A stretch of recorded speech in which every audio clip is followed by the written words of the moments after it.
and it's an uncomfortable conversation, and maybe I'm just rocking along having a great day, not thinking about my fertility struggles, and you just brought it to the forefront. Now I'm a little bit bummed out. Hello and welcome to Healing Trauma Mamas. I'm your host, Madon Wingo. Thank you for joining us as we share in our stories and experiences of healing from childhood traumas and birth traumas.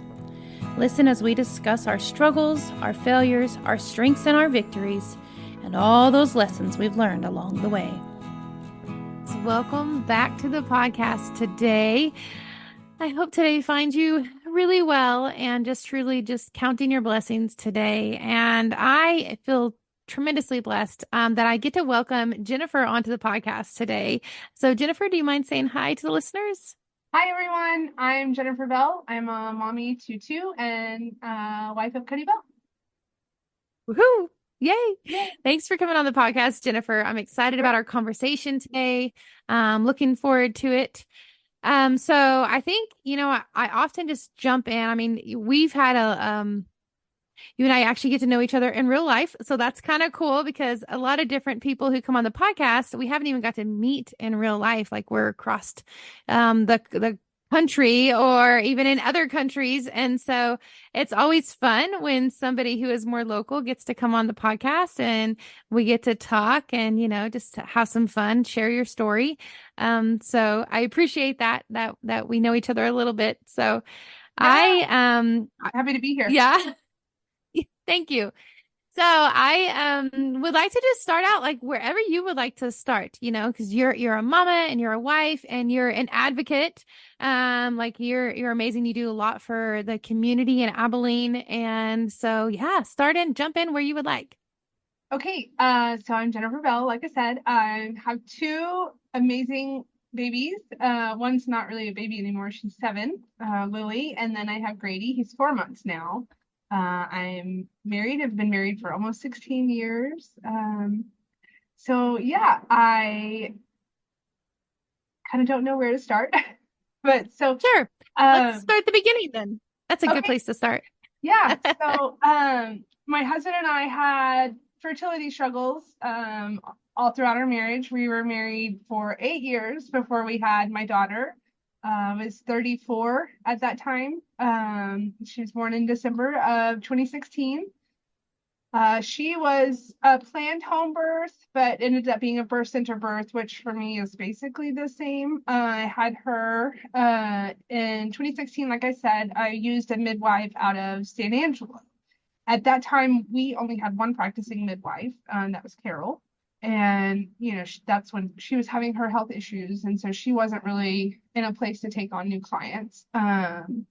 Other people may not understand that, but that's something that we haven't really talked about. No, I just think that's something that people listen all over the place. So specific to our area, I know everyone around here who's in the birth world knows what you're talking about, but I think it's good to mention, like, I don't think we've ever talked before about how having, a midwife in the area that maybe, I'm not sure if you were seeing her, but I know a lot of people were seeing her. And then she had tremendous health issues and then having to figure out what to do from there, and switch providers and try to figure out care and dealing with the trauma of, hey, this person I care about is my provider. However, she cannot do that now. And so we have to completely change game. So I'd love to hear kind of your thoughts on that.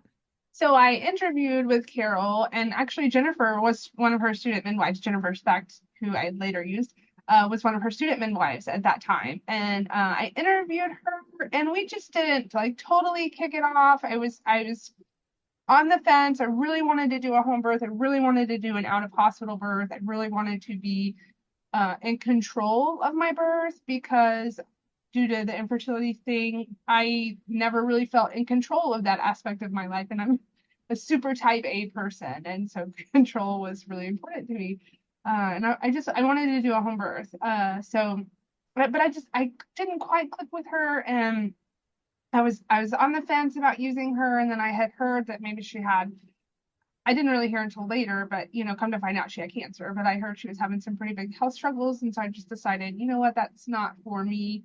Then I think, I just need to go another path. And so I started seeing an MD here. I'm not going to say who, but I started seeing an MD here, and I just kind of got on that conveyor belt, and I just was going through the motions. Due to like all of my history, Lily was my uh, fourth pregnancy. And so, due to my history with her, she was my first child though. Um, they put me as high risk. And so, I was doing the whole fetal specialist, maternal fetal specialist, where I was going every month. Yeah. Yes.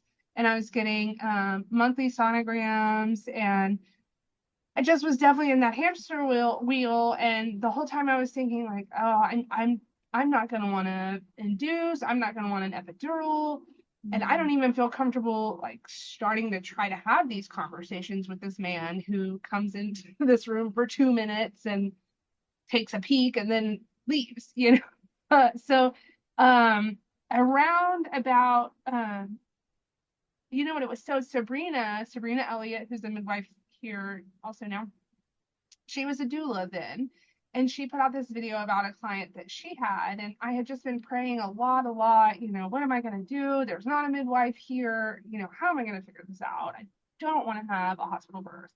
And she had made a video about a client and just the state of care here in Abilene, and it was really touching, and I was like, man, she's really cool, like I like what she says, and she had purple hair at that time, which, you know, I was like, yes, go her, that's so amazing. And I thought, man, I want to get a hold of her and have her be my doula, and you know, maybe she can help me have an okay hospital birth. And I ran into her the very next day at United that I'm at all the time, and she had that purple hair, so she's very identifiable. And I said, hey, you know, I watched your video, and it was really cool, and I want to talk to you. I want you to be my doula, and you know, let's figure some things out. And so a couple days later, we met at Starbucks, and she told me about Kelly Miller in San Angelo. And she told me she was studying, and I was like, well, when are you going to be licensed? Like, maybe we should just do an illegal birth here. And she just kind of like laughed me off, but she didn't really know me that well. Now I think now she'd take me a little more seriously if I said something like that. But she told me about Kelly Miller, and I can't remember if there were any other ones, but it was Kelly Miller that, you know, I was most interested in talking to. And so I went to San Angelo and I met with Kelly, and you know, I loved her personality. She felt very like warm and motherly, and you know, it was just, I feel like we really vibed. Yeah. And so I was going to transfer care to her. Um, but then I had a like fairly large subchorionic hemorrhage, and I dilated to an inch, and this was right at about 22 weeks. And I mean an inch, Lord, a centimeter. So I did end up going to the hospital. I talked to her, and she was like, you know, it's okay if nothing else, you know, as long as nothing else happens, you're okay. But I wasn't really able to like have that faith in myself and not freak out because of my history. And so I went ahead and went to the hospital, and you know, the MD checked me, and he ended up admitting me, and I think I was in the hospital for about 3 days. They did give me like magnesium, the smooth muscle relaxer, but nothing else. And he told me then, like, I don't really think you're about to go into labor. Otherwise, I'd be having you on a helicopter and you'd be going to Cooks. We didn't have the neonatology capabilities here that we do now. But so I ended up kind of sticking with him, and he put me on bed rest for 2 weeks, which was hard, but my husband really was super helpful and super amazing. So I just sat on the couch for 2 weeks, and then everything was fine. And that was kind of like my only blip during that pregnancy. And so I kind of continued on with both of them at the same time. Can I ask a question? Yeah. With your fertility struggles, did you guys do anything in order to be able to get pregnant this time? So no, we did try different things. Okay. But neither one of them were how I conceived my children. Like none of the, Okay. All yeah. right. That's Um, neat. yeah, no, I did not go as far as trying IVF. I just didn't know what I would do if there was, you know, a lot of embryos, and Yeah. So that Yeah, was I was one. just curious. Yeah. Yeah, no, we did do, I did like Famara and other things, but I never actually conceived while actively doing fertility treatments. Interesting. I know, isn't that wild? And honestly, it was kind of when I just stopped stressing out about it, with Lily. And I know that that's like so the story, but you just have to It get is the there in your story. own mind. You have to get there in your Yeah. own mind, and then it wasn't too long after that. I actually have this really amazing story. I'm going to sidetrack this for a minute. I was outside of the office one day, and the owner of Fat Mat Roofing came by. Hmm. She was walking by, and he just stopped and he said, "Hey, can I pray for you?" And I didn't want to tell him because I had just found out that it hadn't worked the last month, and so I didn't want to like tell this stranger, "Oh yeah." And so I was like, "No, I'm good. Like pray for my friend whose cat died." But in my mind, I was thinking I really would like a baby. Really, really like a baby. And then in the next couple of days, I was like, I just need to stop stressing out. I just need to stop stressing out. I need to stop stressing out. The next month I conceived. And so like Oh, that's I know. awesome. I I love know it. it's kind of choked up. So anyway, I kind of credit that guy. I'm like, oh, thanks for praying for me, even though you didn't even know you were praying for me. Uh, so anyway, I got sidetracked there, but oh yeah, fertility treatment. So yeah, no, didn't conceive on fertility, but so I kept going with the doctor, and then with Kelly, I was just kind of afraid to dump him, I guess. But 2 days before I was 37 weeks, my water broke. But just a little, it wasn't like a massive thing.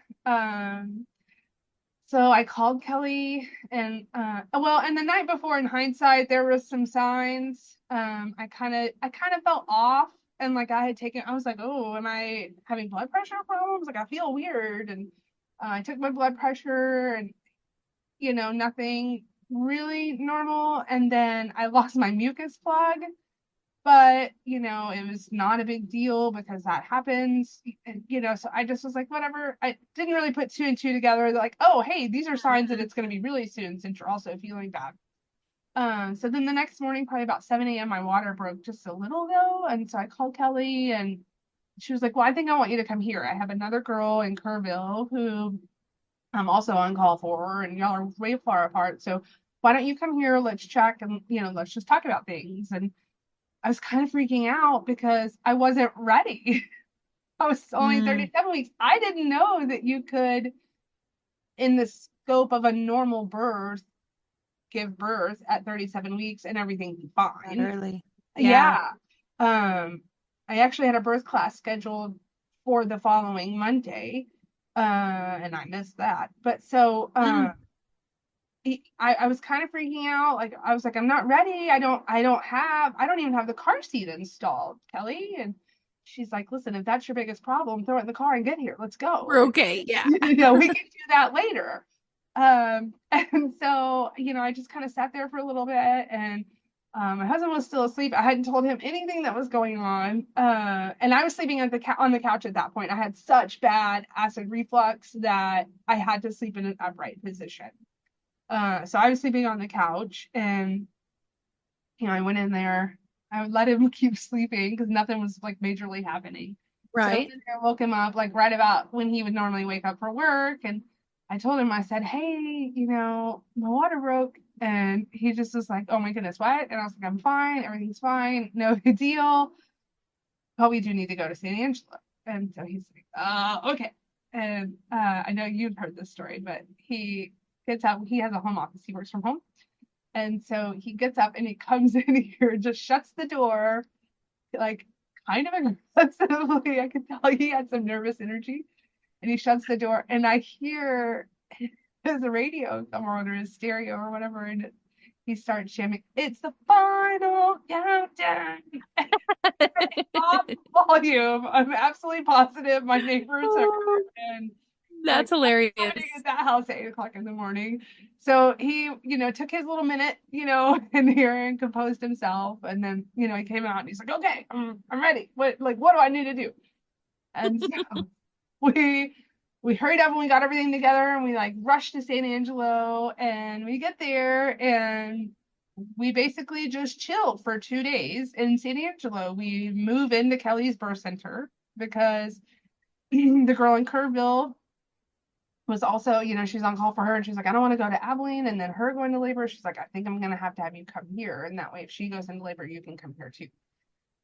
And so we get there, and she's like, well, your water's definitely broken, but people can walk around with broken water. It's not massive. You still have a lot of the fluid. You should need to drink plenty, and the rules that I had to follow for no, nothing inside because the water Right. being Don't want broken. to introduce any bacteria. Right, exactly. And it was in that moment I learned that it's, that's why you get on the clock at the hospital, is because they Right. introduce things that could cause bacteria. So anyway, she gave us the option, you can just go ahead and go home and, see what happens, or you can hang out here. And, first time parents, no birth experience really to speak of. And so we chose to stay there. And we just like hung around San Angelo for 2 days. That was Yeah. on Wednesday. We like went to dinner, we went shopping. I was just walking around in a diaper and a house dress, checking out San Angelo. And we just hung out at the birth center, kind of waiting for things to happen. So it was 2 days before I was 37 weeks. So legally she couldn't, like, was not supposed to deliver. Um, you know, outside of that 37-week window. And so she didn't really want to do anything, to get things going because it was outside of that window. And so Right. um, on Thursday, kind of Thursday evening, she came up to the birth center and we talked. And I was like, she was like, well, you're 37 weeks tomorrow. So tomorrow we can start doing things.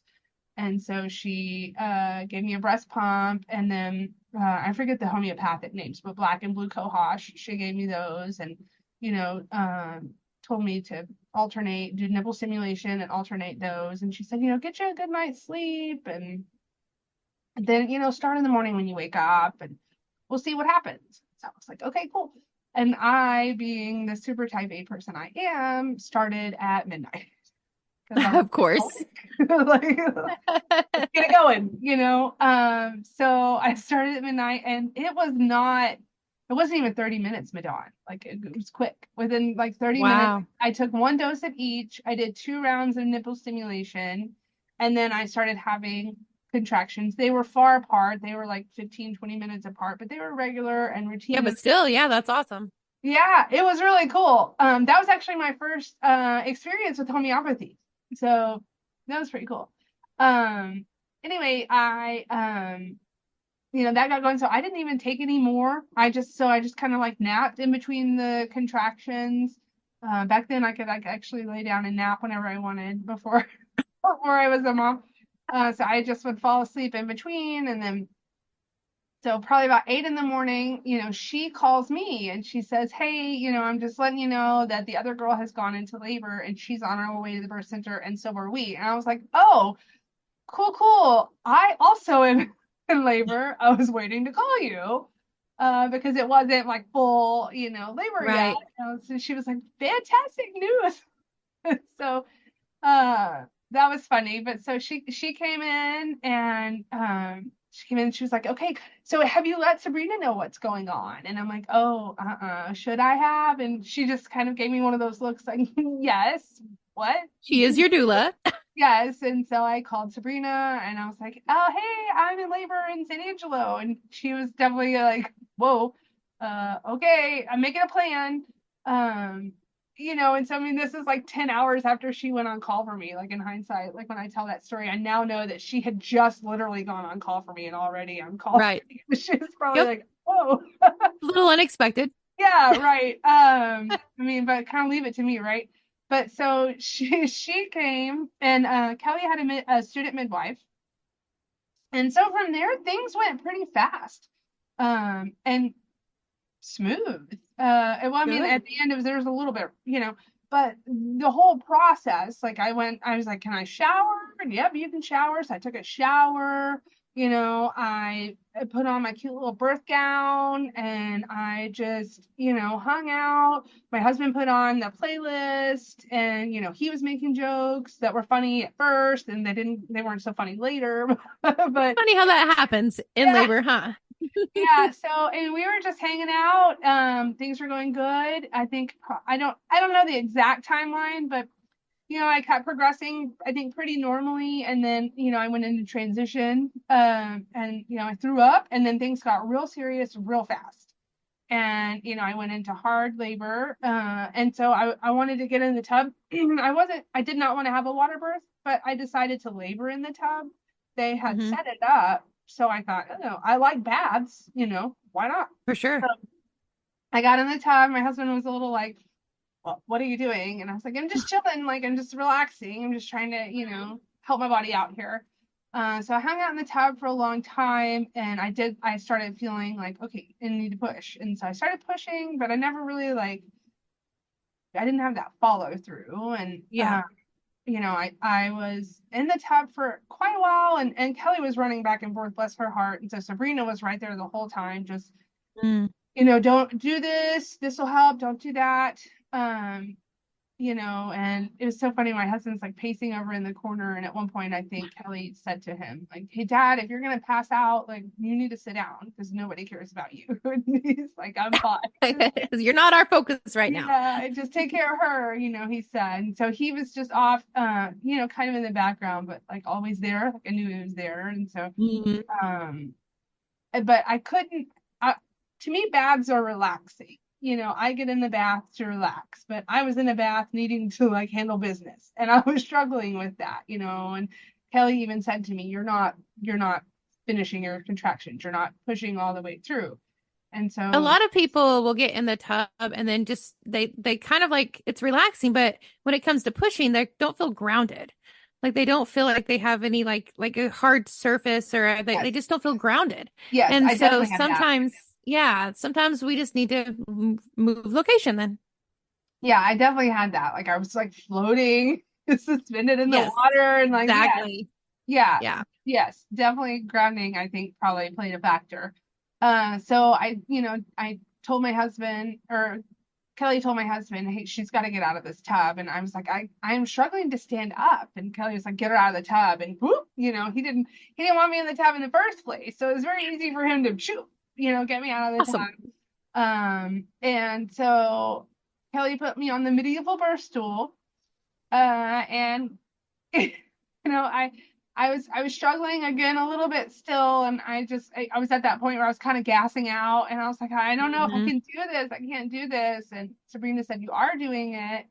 And Cody said, get mad at them eggs, which is my favorite story to tell, but it's a reference from Cool Hand Luke, which nobody else. Uh-huh. He said, Jennifer, you just got to get mad at them eggs. And nobody else understood that reference. I know they all thought we were I insane, love it. but that was what my brain needed to hear in that moment. And that's like what we say to each other when it's like, this is hard, but you just have to do it. And I I love it. What a great partner. I he knew exactly what I needed to hear. But so I, got mad at the eggs, and out came Lily. And it was amazing. I'm getting a little choked up. After a long time, we were finally parents, and it was really, really awesome. So That's amazing. I'm gonna pause for a second and let you talk so I can compose myself. Well, I just think that's so beautiful. Like so many lots of changes in that pregnancy and lots of unexpected things. Especially for a first time mom to go to for her water to break early like that and to really fully be in labor like right at 37 weeks.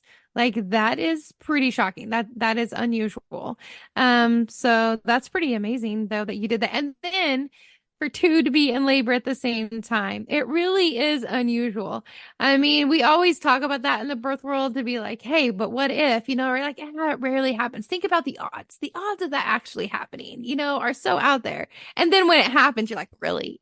Yes, yeah. But it I sounds think like she was that worked actually out. over. Go ahead. Yeah, it was good. Yeah, well, it just sounded like that worked out really well for you. And you had a doula, which was awesome. And Yes, I love, you said that, she said, but you are doing it. And that's one of my favorite things to say when mom is, they're always in transition and they're maybe already pushing and they're just like, at that point, I can't do this. And you're like, but you're in the middle of it right now. You are doing this and you're about to hold your baby. Like you're yeah. doing amazing. It's an important And yeah, reminder. that was wise words. Yeah. For Yeah. sure, because it always feels like you're not going to be able to do it right before you do it. Yeah, that's what she has told me that since. Yep. The other mother, so she was overdue. I think I don't remember exactly how much, but she was overdue. And she was also a first time mom. But at one point my husband made a joke about, oh, you're racing her, and I wanted to punch him, but Oh no. she and I had our babies within 30 minutes of each other. And so Wow. it was, I vividly remember Kelly like kind of busted in the room and kind of being like, oh gosh, you could tell she was like in the thick of it. Yeah. She was putting in work. Oh man. So yeah, I bet she was really thankful for Sabrina that day because they were both really, I bet. yeah, Yeah, for sure. yeah. um Yeah, a good doula is worth their weight in gold. yeah. So yeah, I had Lily and that was amazing. She's amazing. And then probably about a year and a half after we had her, we started talking about, okay, like we want to have another one. We always wanted to have at least two kids. So we stopped our, natural family planning. We stopped that and Hmm. kind of waited, and then off and on for the next 6 years we were trying. We went through fertility treatments again. We had to do all the testing again. I had a couple of issues where I had like cortisol induced anovulation, where I'd have like a really good follicle but then I just wouldn't even ovulate, and Hmm. there was kind of a little bit of a concern like, am I going into early menopause? But it just ended up that I would be so stressed out that I wouldn't ovulate. Isn't that amazing what stress Yeah. does to our body? Yeah, it's a really big Yeah. bummer for like a type A Hmm. person to like calm down and not be stressed. And And I for always some, think about that. Do you think that part of that could be is because when we're so stressed out, our body is in that fight, flight, or freeze mode, and it says, okay, it's not safe to get pregnant. oh, It's not safe right absolutely. now, so Yes, I can't do it. absolutely. Yeah, Yeah, that's so that's pretty amazing how our body responds to us that way. And then, like you said, the first time when you decided to relax and just forget about it and stop trying and yes. stop stressing out about it, then you got pregnant. Yes. And so this time, was that similar? Like, how did that end up happening? Yes. So yeah, I kind of we had stopped trying. We had been stopped trying for a little while. Not stop trying, but we weren't doing the tracking. I wasn't like charting and taking my temperature, and we weren't on fertility treatments or any of that. And I was 40 at that time when I conceived, and so just to be totally candid, I neither one of us really thought it was going to happen, and I think Yeah. we hadn't had that conversation, but we both had kind of given up hope. Um, and so it just happened. We were on vacation in Amarillo for a wedding that my daughter was a flower girl in, and my husband was a groomsman, and as a family member. And I always tell them, you got married and I got a baby, so thanks a lot Ah, for getting married. And so yeah, it just happened. I was so surprised. My husband knew before I did. Oh, and really funny story. I don't know if I've ever actually told you this. So that we went to Amarillo that weekend. The next weekend was the wellness summit here and that weekend, remember I was up on the stage and I had on that kind of like yes, yeah, I yeah. had on an unflattering blue dress, and a friend of mine's dad was like, "Hey, how far along are you?" And I was like, "Oh, I'm not pregnant. I'm just fat." But I really was pregnant. I was only like a week pregnant, so I mean, he could have actually known. He tells people he knew. He says like, "Oh, I knew." Um, That's funny. but it's so funny, like in hindsight, like the way that life does things like that. But so anyway, yeah, I just like was trucking along, and I was talking to Cody, and I was like, I'm cranky. I was like, parent is late, and he was like, hey, I think you need to take a pregnancy test. I'm like, what are you talking about? And he's like, I think you might be pregnant because, like your boobs are really big. He's like, you're being a not nice word, which you aren't normally. It's like, so something's going on. And Isn't it funny how those husbands will know sometime way before we do? I was like, I thought he was crazy, but Dawn, I was like, no, Hmm. you're insane. Fine, I'll go Hmm. to the store and I'll get a test. And so, and he's working, which is, yeah. So he's working. It's a night like maintenance window, and he's working, and he's in his office, and I'm in there like, okay, I'm just gonna pee on this thing and it's gonna be negative because they're always negative. Like that's like I'm telling myself that they're always negative. I don't even let myself get my hopes up. This is the first time I've taken a pregnancy test in probably like a year or more, and I don't even I'm not expecting the positive at all. And it comes out positive and I'm just shocked. Absolutely shocked. I immediately just start bawling Of course. because what? So I go and like knock on his door. He's like, I'm working. And I'm like, oh my God, I don't care. Tell your job to buzz off. So he opens the door and I just start bawling. And he was like, I told you, I knew that you were. And, he just gave me a hug and he was like, I love you so much, but I really do need to go back to work. So I was like, fine. And so I get on like my text with my girlfriends and I'm like, you guys, I'm pregnant, and of course they're all like, what? Oh my gosh, this is amazing. And I've watched like all of several of them have had babies since I've known them, and like most of them, some of them I've seen go through two pregnancies in the time that I've known them since becoming like my core friends group I kind of met because of Lily, and so I think they all just were probably crying with me. So many of them were like, "What? I'm This is sure. good news." Yeah. And my friend Sammy, who Sammy King, she's like not answering, and she was one of the people I had talked to the most about. And so I call her, and I just immediately am bawling. I'm like, "Why are you checking the group me?" And she's like, "What's wrong?" And I'm like, "I'm pregnant." And she's what? Oh my goodness! And so huge shocker for everyone involved except for my husband. But super amazing blessing. I'm 40 years old, so I kind of a little bit, I'm like, oh my goodness, like what? But everybody kind of helped keep me grounded. Like it's gonna be okay. I immediately Do you texted. want to talk about do Go you want to ahead. talk about the in between a little bit? Like Sure. I think sometimes, especially when you're in, I think it's a good thing to talk about because you've Okay. had that experience and there's some things that we can talk about because I know that there are many women listening to this podcast that have probably had some similar situations. I Yeah. mean, there are many times that we take for granted our fertility. And Yeah. I know like me, like I was always able to just get pregnant real quick and there wasn't ever any issue. And Yeah. then one time it took a year and we were like, whoa, why did it take a year? And so for us, that was a little out of ordinary, but can imagine your friends all having babies and getting pregnant and all these things and being happy for them and being, joyous and celebrating with them. But at the same time, you're struggling with these fertility issues that you've had, and you're struggling with some other things probably going along with that, and it's very emotional. Yeah. That was an especially hard time in my life as a lot of roller coasters. Of course, I had Lily, and that was amazing.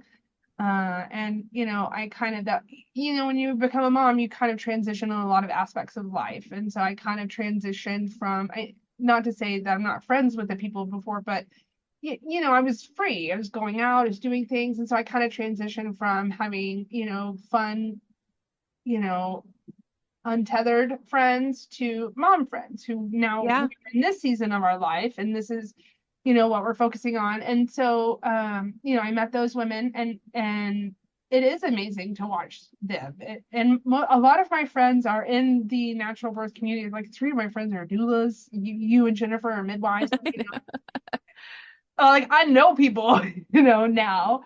And so it is amazing to watch them, but that period was especially hard. That was right during the COVID and everything that Oh happened. yeah, that's right. Yeah, Yeah. yeah. So, and of course, like, all that went on there. I didn't do the masks and the vaccine, and that when you mentioned earlier that I do the activism, that's kind of where that Yeah. started.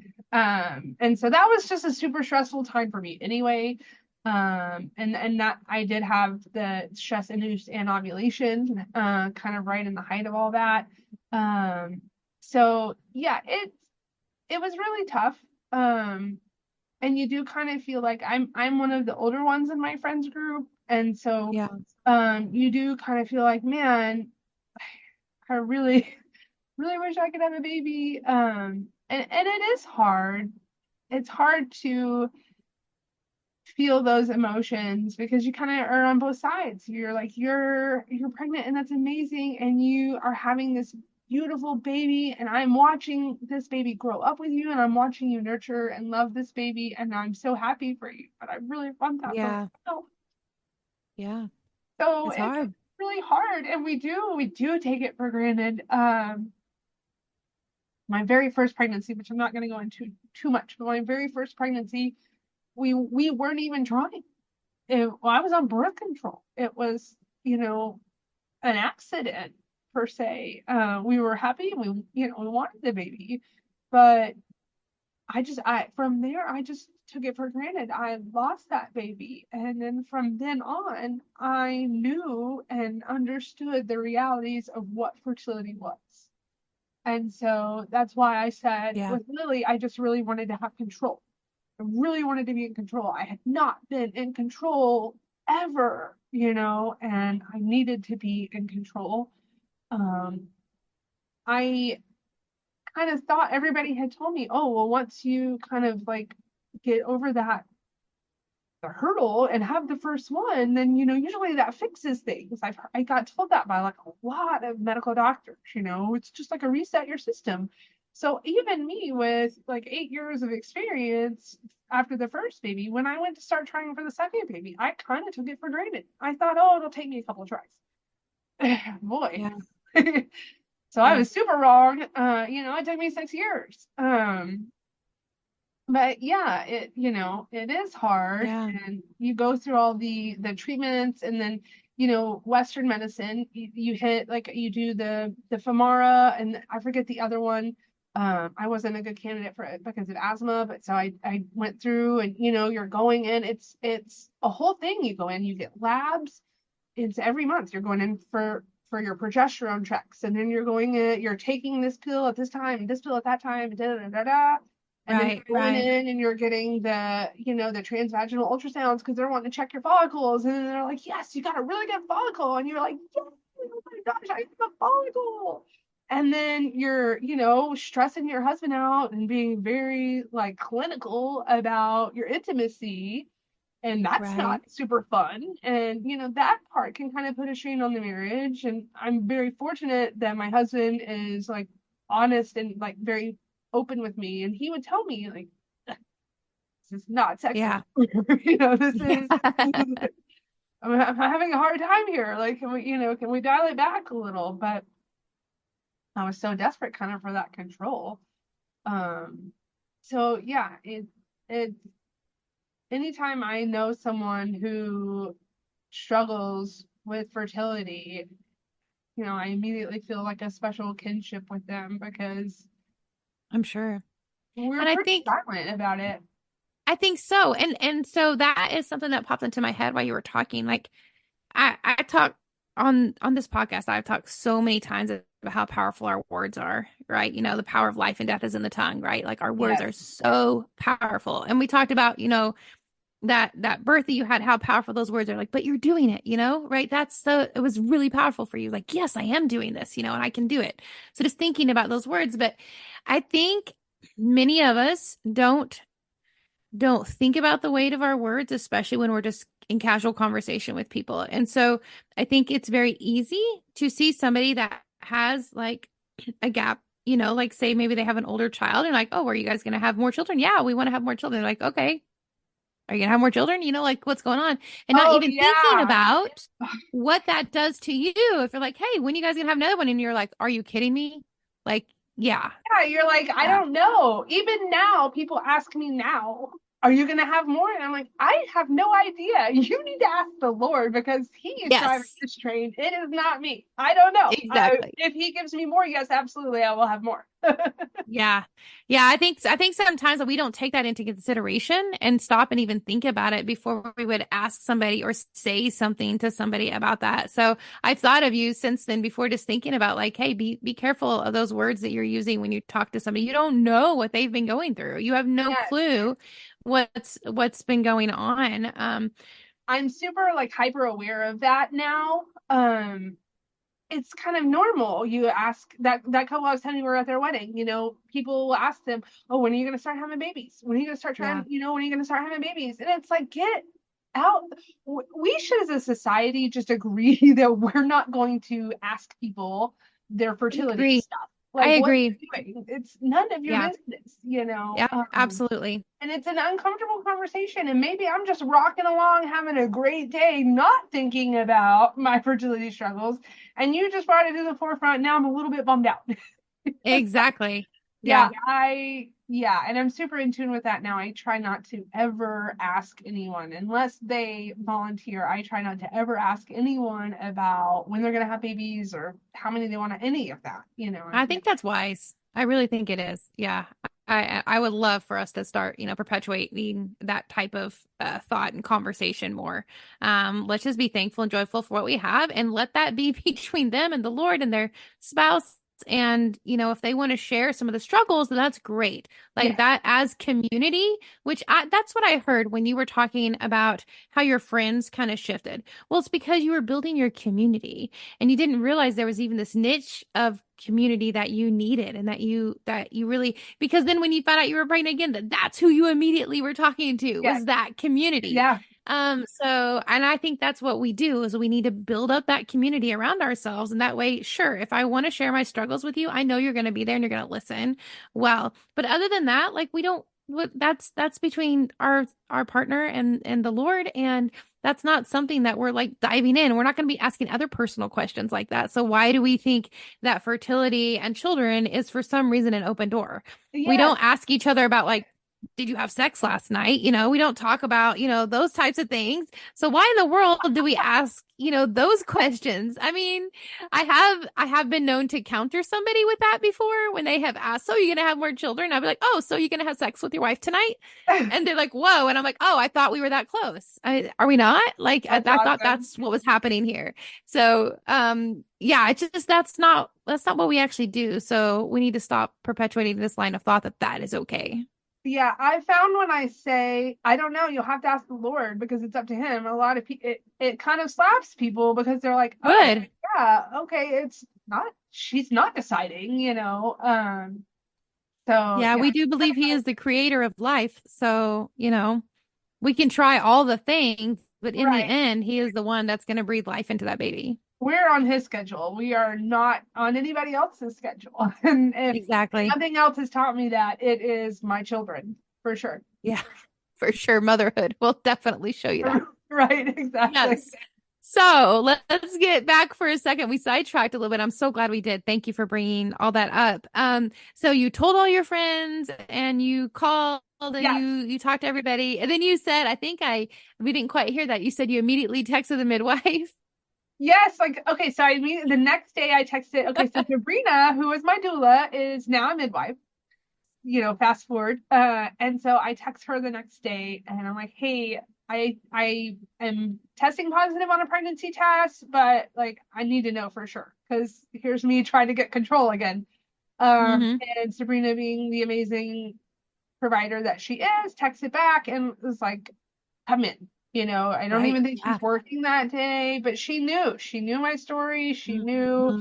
my daughter is 6 years old now, So she, did the blood test and she said, I'm going out of town this weekend, but I'm gonna keep up with it. It takes them, sometimes 24 to 48 hours. And this was a Friday. I don't know why I do everything on Fridays, but and it was a Friday. And so she's like, I'm gonna check. I don't know. I'll keep up with you. And I heard from her Sunday. I think she called. She did call, and I think she was out of town. She's like doing something, living her, normal life, and, took the time because she knew. And so I'm always really appreciative for people who like kind of take those extra steps because they know kind of like how Yeah. nervous and anxious and stuff I can Yeah. be. She didn't want to wait till a work day to tell you when Right. information she could tell you on a Sunday and Yeah. relieve some stress for you.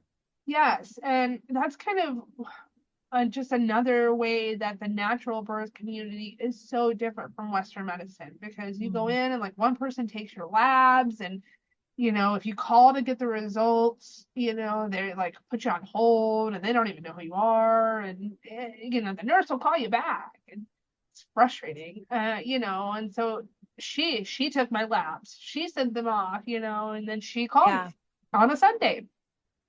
Hey Jennifer, you're pregnant, like your progesterone looks good. Because she had talked to me about some of the things, like, hey, because you're older, your progesterone might not be producing as much as it needs to, so we may need to supplement, whatever, kind of all of those things. And so For she's like, sure. all the labs are looking really good. So I don't think we need to do any of that. Um, you're definitely pregnant. And so I was like, great, that's amazing. And, I calculated and she was going to be on vacation during that time because it was right over the holidays. I was due December 16th. So she was like, I'm taking that whole month off. And I was like, oh, of course you are. So I just immediately then knew that I was using Jennifer Specht, who I already, knew from like raw milk and COVID and everything else. Um, so I texted her and I was like, hey, I'm 6 weeks pregnant. I want to get an appointment. I want to get on your books. And she was like, I think she was like, wow, it's calm down, ma'am. I don't Okay. need to see you for like 6 more weeks. And she didn't even say to me like, well, that was super early. And, you know, I, I don't know. So like, that's me getting control again. So, I waited and I was definitely like pretty nervous the whole time. And I went and saw her at 12 weeks and you were there and talked to you guys about, my concerns and always the issue for me is can I get my body to birth? That was always Yeah. my mindset. I had the idea like I even told you I'm not worried about the birth. I'm worried about getting to the birth. Right. That's Yeah. that's my concern. And so, That's the goal. yeah, yeah. So I just was really, really nervous. There was one time, oh gosh, sorry. Um, there there was one time like I felt like, oh, like did my water just break early? I mean, there was like definitely some like scary times where I got into my head about, different things and I was trying Yeah. not to bother her too much, but I would, and definitely was bothering like all my birth girlfriends like all the time. Oh, what do you think about this? What do you think about that? I was going and borrowing Courtney's Doppler. Courtney has a Doppler. I was borrowing that to listen for the heartbeat. I called Sammy and had her. Oh yeah, I'm gonna go back. So in between having the labs and being able to see Jennifer. Oh yeah, that's what it was. Okay, so like at my 12-week appointment, Jennifer had to reschedule for some reason. I think she had been in a birth. I was gonna Uh, say probably a birth. yeah, but probably good chance if Jennifer's not there, it's because she had to be at a birth. So I had told myself, okay, I'm gonna have to wait until 12 weeks to hear the heartbeat, and that's okay. Like at 12 weeks, you will get that confirmation and you will be okay. Because with Lily, the minute I got the test, they're doing a transvaginal ultrasound. I'm getting Right. Right. ultrasounds every month. I'm getting like constant confirmation that my baby is okay. And, nothing horrible is happening. And so I knew this time I was not going to go the MD midwife partnership route. I knew I was going to go all midwife. And part of that was having that faith and, okay, I'm going to have to wait. I'll hear the heartbeat and it'll be okay. But in between, I'm not going to get all these checks. But then Jennifer had to reschedule and I was like, okay, I cannot make myself wait another week. I'm freaking out. Like Yeah. that's it. My brain knew to wait a week or to 12 weeks. Now I need to wait until 13. So I called Sammy. It was like at night. I was like, can I come over and you listen, please? you help me? And she's like, yeah, come over. And so I came over, I went over to her house and, we're back there in her bedroom and she's, doing the Doppler on me. And I got to hear my baby's heartbeat for the first time. And so that was, Oh, I know I have a recording of it and you can hear Sammy counting. She oh, is, I love it. I know it's really great. We'll always have that special memory. So anyway, there were just things like that throughout the pregnancy. Yeah. I would ask Ashley, like, I saw her like every Thursday for a homeschool co-op. And so I'm constantly asking her, what about this? What about this? Hey, I'm feeling that. What do you think? I'm hurting here. Is this something, and I'm sure she was probably like, actually knowing Ashley, she was like probably happy to answer all my questions. I think she was. Yeah. Yeah, yeah. Um, so yeah, all of my friends were so supportive. I mean, really, really supportive. It was really cool. Um, they all knew like what I had been through, and it was, you know, I felt very loved throughout my whole pregnancy. I had one friend who threw a big sister shower for Lily because she's so much Oh, older. I know. Uh, and the girls threw me just a girl shower, and they like gave me like all the crunchy mom things like coconut water and electrolyte mix and yeah.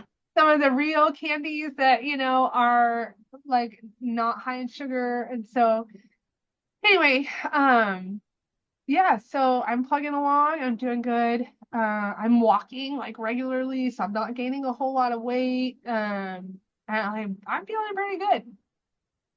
I'm 40, so I'm obviously feeling some of the things, but I think I did pretty good, throughout my pregnancy. And so yeah, there's one part. Okay, so we get closer, and I kind of like, I think I did myself a little bit of a disservice because people would say, like, when are you due? And And you I would say, told well, them? my due date is December. Yeah, I told them it all. That's that's where you went wrong. That's hilarious. Okay, yes.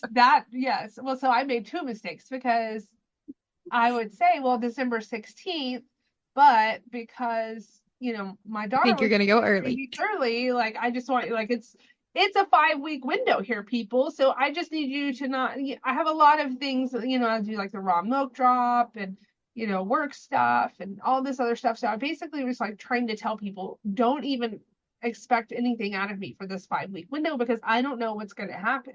Just Right. leave me alone. Um, and so it was right it was the Friday after Thanksgiving that my due date window started. And so my dad was in town and he kept being like, hey, I hope you go into labor while I'm here. And so I was very much feeling like a watched pot. And, Hmm. I'm like, I should not have done that to myself, which I understand. He was excited, but I had rented an Airbnb. Oh, yeah. So our house is fairly small. Um, and, like for my husband's comfort, I don't think he would be very comfortable with people coming in. With Lily, we had planned a home birth, but we ended up with the birth center birth, and we realized through that experience that that was better for us because we weren't in his personal space. Okay. He had his stuff that he dealt with while I was in labor and while his child was being born. Um, he has his own emotional baggage because of my For fertility. sure. So being removed and being able to go somewhere else without people like invading his space, he kind of learned that that was like really good for him and that was what he needed. So we wanted a birth center birth with our son, with Grady. And but the birth center here wasn't a good option for us.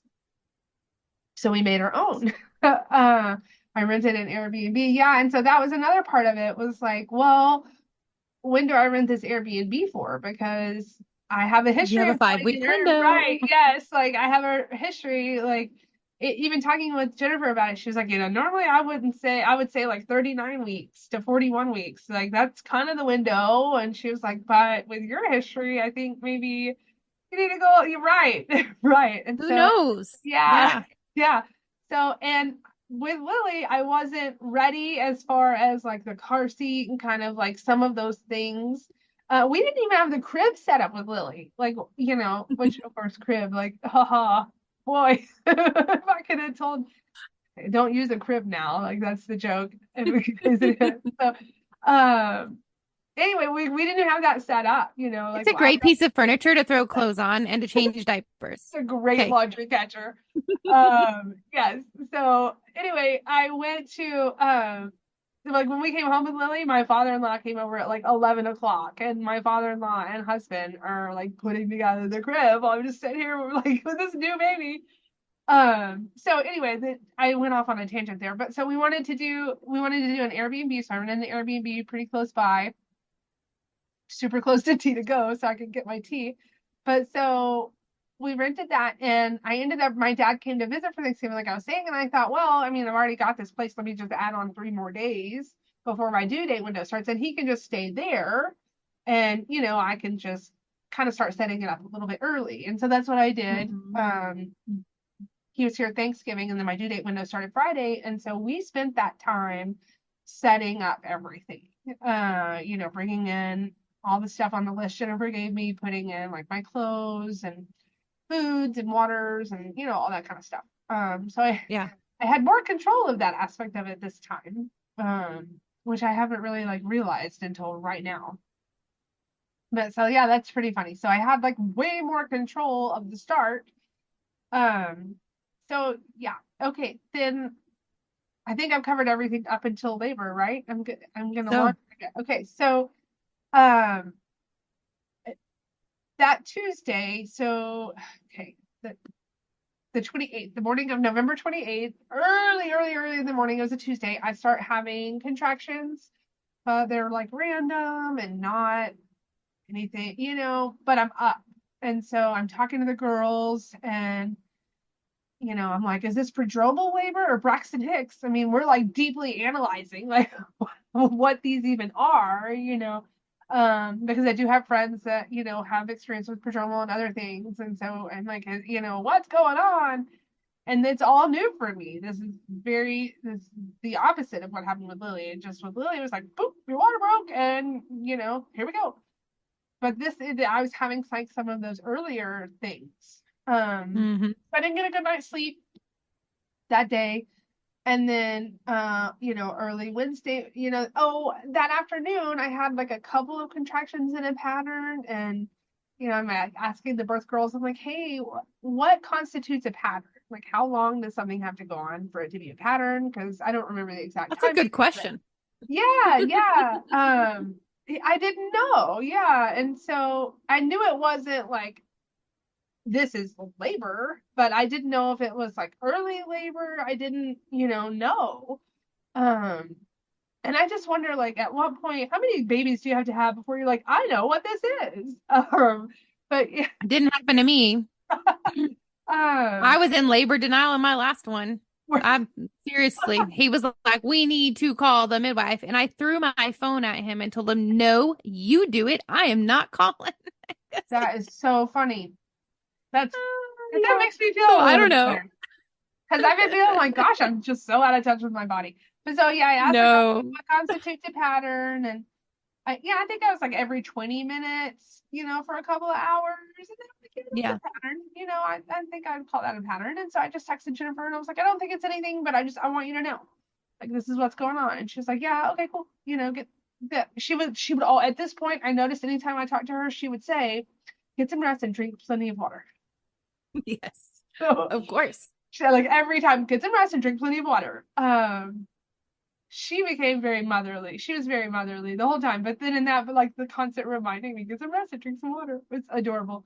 Um, so get some rest, drink some water. So that was Tuesday, and then Wednesday happens, and the same thing. It's like 3 or 4 in the morning. I'm getting woken up because I'm having some contractions, but there's like nothing really that big of a deal. They're pretty intense, like they hurt, but Yeah. it's mainly just waking me up. I'm mainly just not getting any sleep. And so that's 2 nights, I don't get very good sleep. And then Thursday, I'm like, or Wednesday night, I tell my husband, I'm like, I'm gonna go to bed early tonight. I'm gonna get a good night's sleep, and I'm just gonna reset. I've got crummy sleep, and I just in case I'm going into labor, pretty soon. I want to be rested. I went to bed at 9:30, which for me is crazy early. Um, I went to bed, I fell asleep, and like 1 a.m. I wake up and, I'm having those same contractions, except this time they didn't stop. They just kept going and kept going. And I was like, is this labor? Like, what's that? And I just sit in my bed like all night long, like playing on my phone and reading and crocheting and, oh, hey, what I don't know. What am I doing here? That amazing rest you were getting, right? Right. Yes, exactly. Um, and so I go and I drink an electrolyte drink. Um, because I feel like, oh, well, hey, maybe this is dehydration. The girls had told me that at one point. Sure, that's So, possible. yeah, so I drink an electrolyte drink, and it doesn't really change anything. And it's Thursday. We have homeschool co-op on Thursdays, and it was really important to me because my daughter's 6, so she's like super aware. She's very happy we're having a baby. She's so excited. She had been praying for a baby for years, asking for a baby. She was a little bit mad that it was a brother, but she's okay now. She got But over it. yeah, yeah, she's fine now. But so I was really aware of her. I didn't want like the feeling of not being enough and those sorts of things. I didn't want her schedule to like change a lot. I mean, I knew it was going to change a lot, but what I could help, I didn't want to change. Uh, Right. and so I was like, it's homeschool co-op. I need to get her to homeschool co-op. And I had a contingency plan with my friends, hey, if it's at homeschool co-op, this is what's going to happen. Which was really funny because Ashley always talked about if she was in labor at homeschool co-op, what she would do. And it ended up being me that was in labor at homeschool co-op. So we're driving to homeschool co-op and I'm in labor. I'm definitely, they're regular, they're consistent, I'm kind of like, oh. So, but I don't know why, but I didn't want to call Jennifer because what if it was another one of those like false alarms and I just can't get control of it this time because it's dehydration or whatever. So like I got a tea to go and I get a drink and I call Sammy, who's my doula, but also my good friend. And so I'm like, hey, dude, I think I'm in labor, but like, I think I'm mentally blocking it. I think I'm in denial about being into labor. I said that to her. And I said, I think it's because I have to get Lily to homeschool co-op and my mind is not letting me focus on the labor until I get her settled. Like, I need to get her settled and in position. And I know that she's taken care of.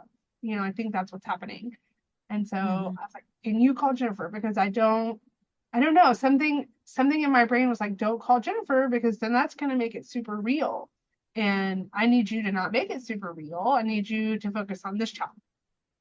I don't know. Brains are weird. Yep. So yeah. So I drive her to my friend Asher's house, which is where homeschool co-op was, and I walk in and I'm like, hey y'all, like I think I'm in labor, but I'm not sure. I'm just gonna like sit here for a minute and like see if it goes away. you know, sure they all thought that was hilarious. Oh, I'm sure. Yeah, yeah. And so I talked to Ashley, hey, you're gonna take Lily, right? And my mother-in-law's, I kind of plan all that out here. Here's we're enacting this plan that we had, for if I needed you to take care of Lily. And so Asher like makes me a slice of bread with honey and butter on it. It was amazing. Of course, her bread is always amazing, but it was special amazing that day. So I ate that and I drank a little bit, but like it kept going on. And so I was like, okay, I'm acknowledging this now. Let's go. And so I go to the car and I'm driving and I call Jennifer and I'm like, hey, I think I'm in labor. And she's like, yeah, I think you are too. Like, because she had talked to Sammy. So that was a weird thing to hear. But so I don't know. I should ask Sammy, like, what was their conversation? Because she definitely was like, yeah, this is not a surprise to me. I already know. And she's like, yeah, I'm in the car. I'm headed into town already. I was like, okay, do I need to call Madon? Like, what am I doing? And I'm like, I need to go get my husband, but all the stuff was already at the birth center or the Airbnb. And so then I call Our my, makeshift center. yes, our makeshift birth center, DIY birth center. I call my husband and he's like, okay, but like, is this actually it? Because it's a pretty busy day at work. Bro. What? Like, I don't know. It feels like it, but who knows? I It's don't know. true. You don't know. Right. And then he like, oh, I'm driving, and I'm kind of struggling, Madonna. I'm kind of struggling to drive. I'm kind of like, oh man, am I pulling over? But like I muscle through, and so I get to him, and I'm like, I need you to get these things, and get him in the car, and let's go. And so, oh, but he called me back, and he's like, hey, your water hasn't broken, so you can't be in labor. And I was like, no, okay, right. I know that's our experience, but you know, your water can break at any point, and you could still be in labor. The majority of people, that's not how they go into labor. Right, right. So, I go and pick him up and swing. I grab me a tea, and then we go to the Airbnb, and you guys are like waiting on us. Um, so it's kind of It I'm was like, kind of funny to show up before our client was there. That was a little funny. We're like, okay, all right. we're here, we're just hanging out. This was the Yeah, intended place, right? yeah. So we get there, and he kind of helps get me in, get me settled. He has to go back. He has to go back to the house to like just close up some things, with work or whatever. His work ethic is like through the roof, and so um he leaves me at the Airbnb. I didn't shower because I had just showered before homeschool, but like I got in my comfy gown just like before. I'm like, yes, I'm doing this. I've got food, I've got snacks. Um, and I kind of like parts of it, Madonna, like at this point I'm gonna start like there's holes. So like if you remember, feel free to fill them in because Okay. my brain like gives me holes when there's like It's trauma. okay. You're still postpartum. Yeah, yeah, that too. Um, It so is interesting though that you mentioned that because we've talked about like trauma holes before, but maybe not in that exact terminology, but definitely how, when things are very heightened and when there are things that definitely went not, maybe not as we would have liked, for sure, or some type of trauma event that you do have blank spots a lot of times. It's like your body is just like, nope, not that. oh yeah. Nope, not that. And there'll be times like somebody will tell you something like, you're like, that happened? Because I don't really remember that happening. And then if you add labor itself to it, I mean, labor can be that way itself. Labor Yeah. can just be like you're so focused on what you're doing, like you don't see other things happening around you, and you sometimes don't see, all these different, and then you'll be like, oh, you did that? Oh, this because you are like in labor land and you're not focusing. So if you add trauma and different things on top of that as well, it makes perfect sense that you've got some holes. Yeah, it's a definite brain defense mechanism. And even, I mean, we'll get into it in a minute, but even in this birth, I have a trauma hole with you. Remember, you were telling me, when this is why I was telling you, and I don't remember you saying that. Anyway, so yeah, and trauma holes are a super thing. And that's Oh yeah. definitely how my brain handles, into situations of trauma. It's just holes. And so, yeah. Yeah. Um, So I'm at the Airbnb, and I mean, I think we're just chilling, like we're just hanging out and Pretty talking. much. Yeah. At one point I get hungry. So you guys I could tell like got a little bit miffed at me because I kept trying to do things for myself. I noted like Sammy for sure definitely got was like, what are you doing? I tried to go make my sandwich. She's like, I'll make your sandwich. And I definitely saw you guys like exchange a look because I was gonna make my own sandwich. But yeah, so, I have a sandwich, and I my water isn't breaking, and so I'm really uncomfortable. Um, which was very different. I mean, I was uncomfortable before, but I was in very active labor before when I got to the point where I was uncomfortable. But I wasn't in like, my water hadn't broken, I hadn't transitioned, I wasn't in kind of that final stage, but I was massively uncomfortable, you know. Yeah. I could not get comfortable at all. I was struggling. And I think you were also frustrated that it hadn't intensified more. yes, yes. Yeah. Oh, absolutely. Yeah. And I even told my husband at one point before my water broke, I was just like, it's not getting going. And I was like, I told my brain it was okay now. I took care of everything. Like, why, brain, aren't you kicking it off here? Yeah, I was definitely kind of like, let's go, what's going on? Yeah.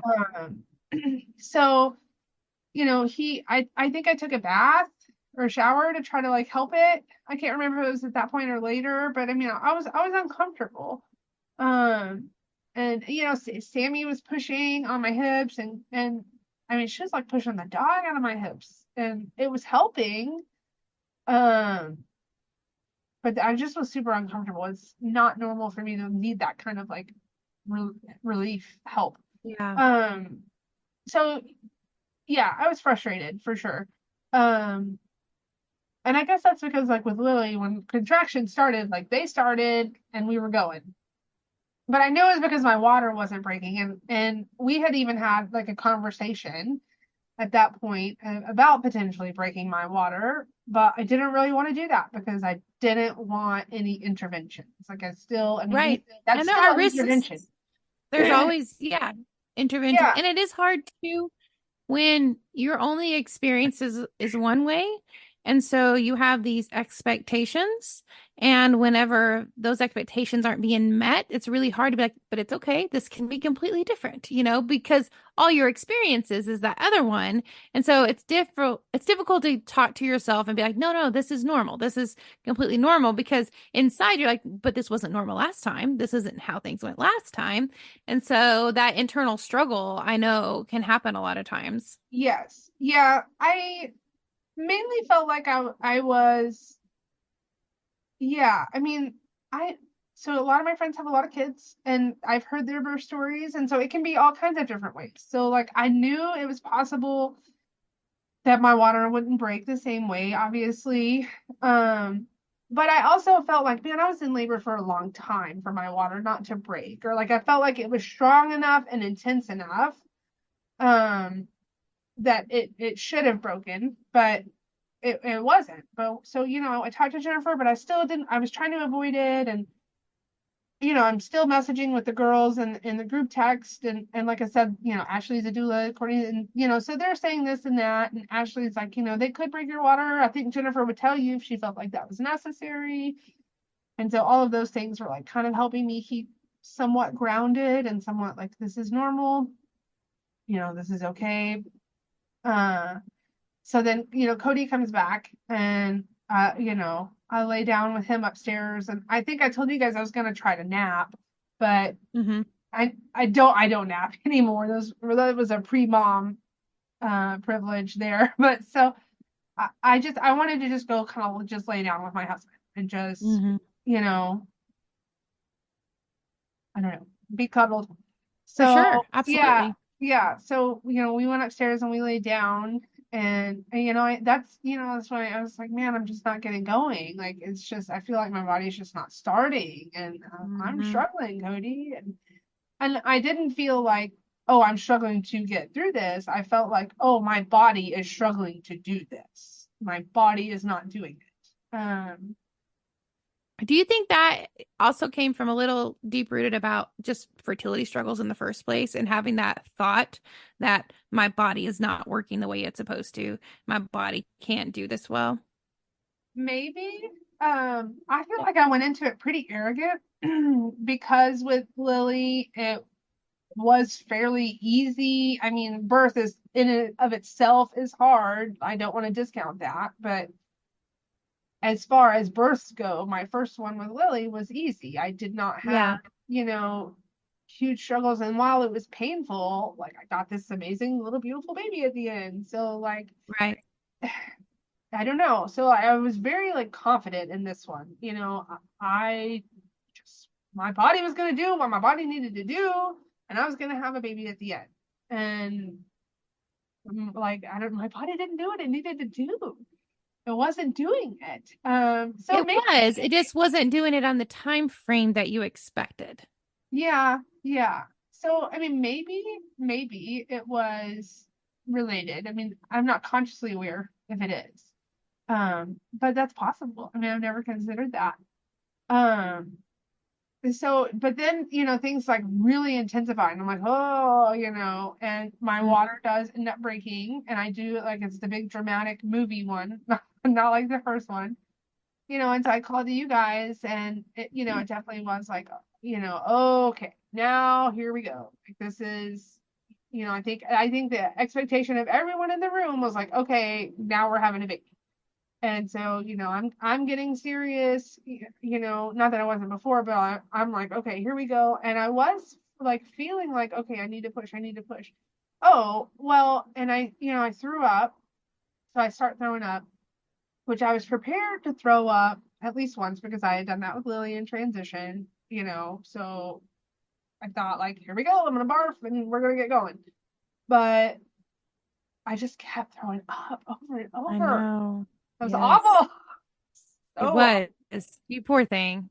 like I didn't even know that could happen. So much Yeah, throwing up. And I it was was a lot. really sensitive to the light. Like I kept my eyes closed the whole Yeah. time. I did not do that with Lily. Um, it just everything was so bright. Even opening my eyes, it just I don't know. I can't even explain it. My body did not want to open my eyes, so I just kept my Okay. eyes closed unless I absolutely had to like see to readjust or whatever. And I just kept throwing up over and over, and it just would not stop. That part was No. so awful. Yes, it was. Yeah. So, and I am struggling. I'm trying to push. I'm pushing, and I am not like when I'm pushing, I'm not feeling like I'm doing anything. I'm not feeling like he's moving at all. Um, and so, I think I get in the shower again, kind of maybe that would help me. Um, sit on the toilet. I've tried several different, I think we tried the cub, I tried all kinds of different things and Yeah. I just never really felt like it got going. Just never really felt like, okay. And the expectation in the room was like, oh, we're going to have a baby any minute now. It And felt like it. Yeah. yeah, yeah. And I definitely felt that same way. And I definitely felt all of the expectations, like, but I also felt like I'm not doing this. And so there was kind of a little bit of a disconnect there where, I'm like, okay, I should be having a baby any minute. But then it's also like, okay, well, I'm not doing anything to have this baby. So, Hmm. uh, and then I'm gonna probably mess up this part because this is where it does get a little bit fuzzy for me, because it got scary. But so, you do the Doppler, which you've been doing regularly, and there was a decel, and that scared deceleration, I guess I should. So his heart rate decelerated, um, which can be a sign of like stress on the baby. An And issue. Yeah. yeah, and I also know that it can somewhat be normal. So, I immediately in my brain, I am now in full panic mode Yeah. because my baby is at risk now. Like that, I'm super aware of that, and I'm not really focusing on anything else at this point. And I think Jennifer checked me at that point, and or I panicked, but I think we thought I was gonna have the baby like right then or Yeah, we something. wanted to check was birth imminent because if baby decelled but you were pushing and baby and was pretty close to being born, then that would kind of explain some things. And okay, then let's have a baby. But if that was happening but baby wasn't right there and you weren't about to push a baby out, then we got to consider, okay, what's going on? Why is the baby getting stressed out somewhat? Yeah, yeah. Okay, that makes sense. So Jennifer checks me, and at some point the oxygen thing, you turned on the oxygen because you thought we were having a baby, and that also scared me. Um, but Jennifer checks and she's like, "You're at an 8." And like it's just I'm immediately deflated at that point. And I just look at my husband, and he will tell you that he knew in that moment without words. He knew I was telling him we're leaving because I had been struggling the whole time. Like, and Yeah. I didn't struggle physically. Like I was able to handle the pain and the discomfort the first time, but this time I was struggling with it. It was I just, think Go ahead. you were feeling, and I think you talk about pushing, but you were feeling that urge. Like your body had been like, you had been like, I'm going to trust my body. I'm going to listen to my body. And, besides all the stupid throwing up that you had to do, like your body felt like, hey, we need to push. Like we're pushing, Yes. and Yeah. so Oh, you were absolutely. listening to your body. And so then I think that probably like really, can understand how that deflated you so much. Could be like, well, but wait, my body has been trying to push. How am I only 8 if my body's been trying to push? That makes no sense. And then when you have that whole heightened expectation, thinking, hey, my body's pushing, so that means we're about to have a baby any second. And we're all thinking that too. And yeah, and I'll go back. I mean, because I love to be like really raw, with the listeners. Like I thought about that too. Like, is there a way that I could have more quietly turned on the oxygen? Because I felt that too. I felt like, oh, I made that a little heightened when it didn't need to be then. In my clinical brain, I'm I think thinking we it's have a just baby you. that's decelerating. If he's about to be born, then I want to make sure I have oxygen ready and turned on in case we need to help him out a little bit. I didn't consider how that would, because the room was very quiet, and how me doing that action would heighten your level of awareness and, make you feel like, oh, something's really wrong. And I just want to fully acknowledge that. Like I've thought about that since then several times, like, okay, be careful, because, our actions are so powerful in such a heightened state. Just a little action one way or the other can really change everything for you. And so you had a lot of things kind of like check marking up against you because you thought you're about to have a baby any minute. Your body has been pushing. We had the deceleration. We're wanting to make sure this baby is safe. And then you realize, like, I am not about to have a baby. I mean, like, this baby is not just about to hop out of me. Oh my goodness, what's going on? I need to figure out. And so then so you looked at your husband, you knew that he knew exactly what you were thinking, and you guys made the decision that you wanted to switch locations. Yes. So, well, I didn't really want to. It's I really that I that was needed probably to. poor wording. Yeah, yeah. Yeah. With the oxygen, so for me, it was like with the deceleration, uh, like okay, he's maybe in a little bit of danger, and then you turn on the oxygen. She thinks she's going to need the oxygen. He is going to be having problems breathing. Yeah. And so I think, I think I'm probably, because I have such a fear when it comes to are my children going to survive, I think that, I'm probably just the exception there as far as laboring moms. But maybe just tell, like, in the future, I hey, don't I think may so. I have to think turn on the oxygen. It's not because I think I'm going to need it. I just need to turn it on for my license, or just tell, so that because if I would have heard something like that before, I would have been like, oh, it's standard procedure. And I could have dismissed it. But I don't remember that happening with Kelly. I don't know if she turned on the oxygen, but I heard that oxygen hiss, and it, you know, oh yeah. gosh, we're gonna need oxygen. And I'm an I asthmatic. appreciate the feedback.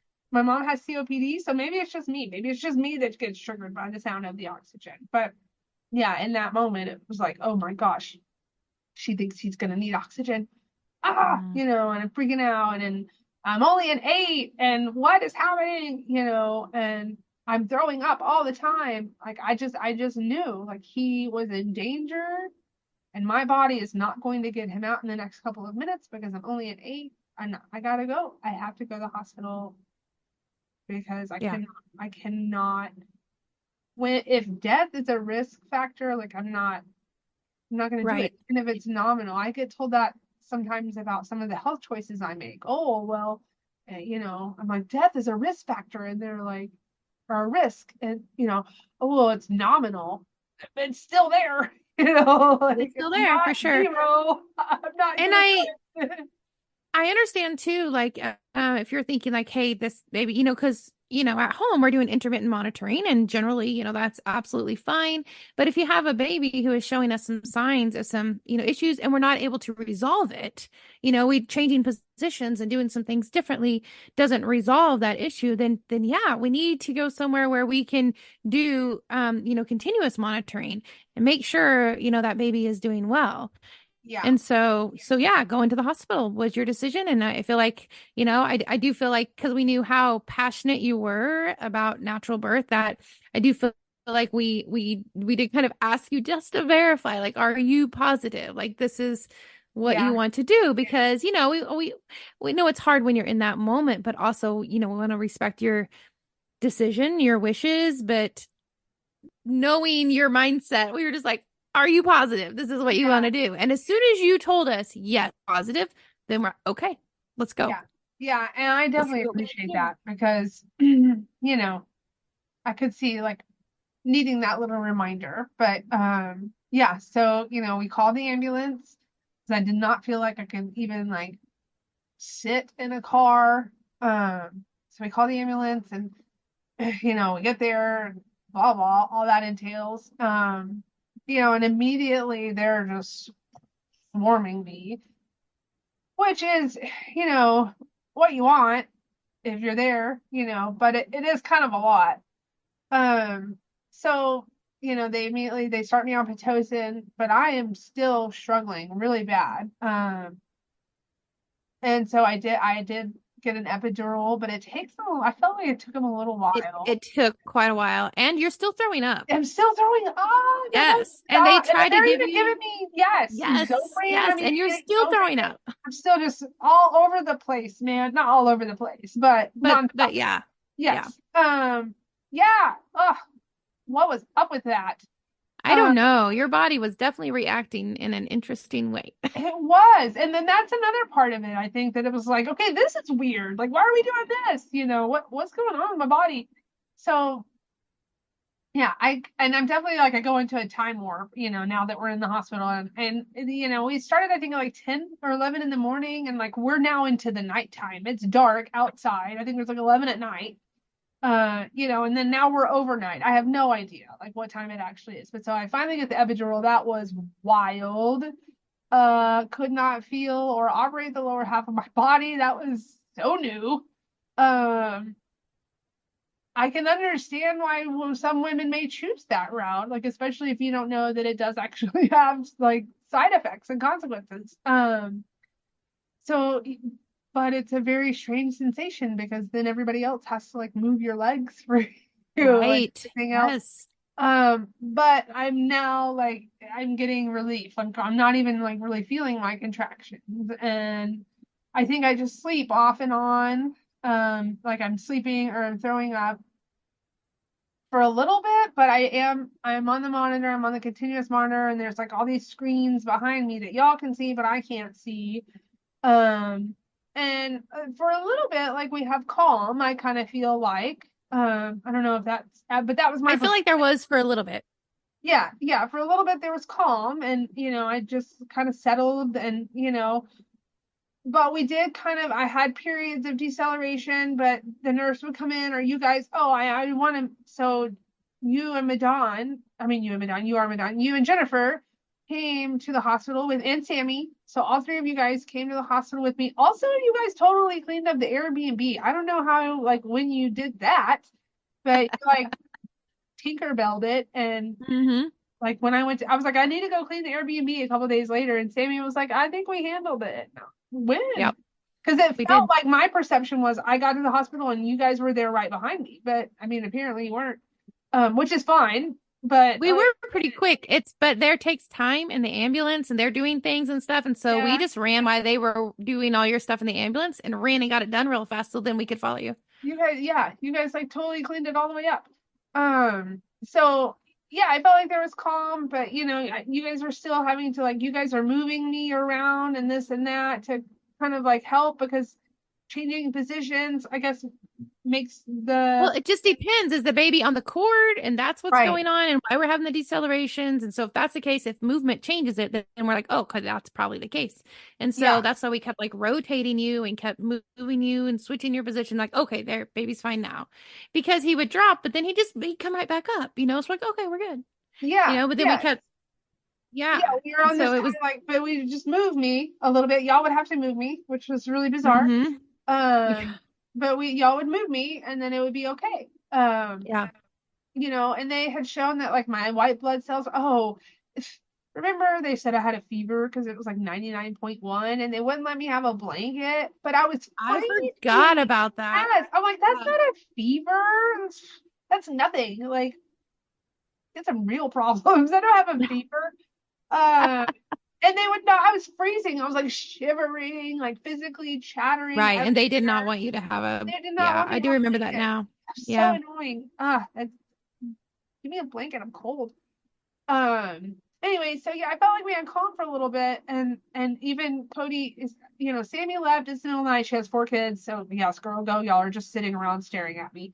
But then Cody said, "Hey, like I'm gonna go and email work. I'm gonna head to the house real fast. I'm gonna email work. Like nothing's happening here. This is boring. I'm gonna go. I'm just gonna let them know. Like I'm not gonna be there in the morning. I don't know what's going on, but I'm gonna let them know. We're now into Friday again. Me and Fridays. So we're now into Friday morning, the wee hours. And it makes sense because a lot of times you get into the hospital, you get the epidural, things settle down, and you need rest. So, Yeah, because you've already done all this laboring, and it's like, okay, you get the epidural, now you can rest. Okay, take your rest before we get to pushing. So, that makes sense that that's a good time that people could do a few things. He could do what he needed to do with work, that makes sense. yes, yeah. Um, yeah. So he leaves. I'm gonna go, and then things get like pretty crazy because they like a deceleration happens, and I mean, y'all have me on like one of those like y'all are just pulling the sheets back and forth on either side, and I'm just Pretty sitting much what was happening. rolling me around. Ooh. Yes. So bizarre. Like somebody else is just totally in charge of my body, and I'm just being rolled around. But this time, when you guys are rolling me around, they're struggling to find the heartbeat at all, or to get it back Yeah. up. I can't Yeah, remember. baby kept kicking off the monitor. Well, we couldn't figure out if baby was actually having that deep of a decels or kicking off the monitor and it was kicking onto you. And so I think because that can happen that the baby kicks off the monitor or moves, you know, and so then it picks up your heartbeat instead. And I think that was one of the things that we were trying to figure out is that's what's happening here, or is baby actually decelling, you know, that deep and what's going on. And so we kept trying our usual tricks that we were doing and those tricks weren't working. Yeah, yeah. Um, so that gets really scary. And then they're It got calling in very more intense. people. Yeah, it got real scary, like real fast. And they're calling in more people. And I mean, people are running into the room. And I I'm a medical biller professionally, so I understand what that means. We do the neonatology billing for the provider there. Like I understand what all of these people running into the room right now means because I'm not actively pushing. This is getting really scary. Um, and the doctor comes in the room, and I'm pretty scared, and they can't find it, and they're pushing, like nurse after nurse is pushing each other out of the way. I can tell we're like going up the levels of experience and seniority within the nurses because you get out of the way. You've only been here 2 years. I've been here 10. Like they're trying Right. new things, and they're not finding a heartbeat, or it's really low. It's And low. It's and you low. guys are staring at the monitors because you guys have been pushed off at this point. But I see y'all, and y'all are just staring at the monitor, and I can just kind of see like you almost are like trying to will it with your face, you know. Yeah. And I was so scared. And it makes sense. Yeah, I was so scared. Whew. So I just I looked at think the nurse. Oh, go ahead. No, I was just gonna say, I think at that moment too, I think I turned it to because Cody was standing there so scared as well. And he could see like it because he's just watching all these people rushing to his wife and trying to do all these things. And he had just got back, if I recall right. Yes, yes, And this was that's what he happening when he says. got back. Yes, it was Yeah. normal, And and they came back, and I'm surrounded.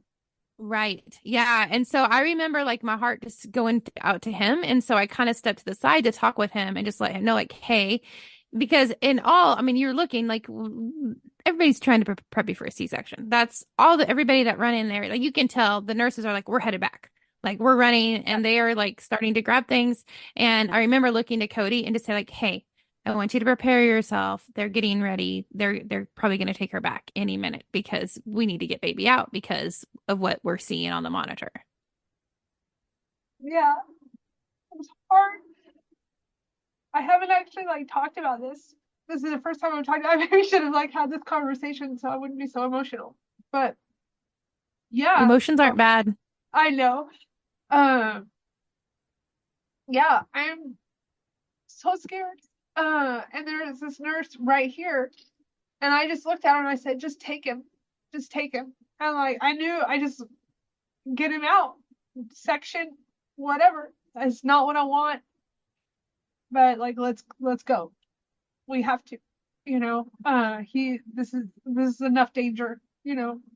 And she's in it. Boom, sides up. You know, like we're throwing the IV bags onto the bed.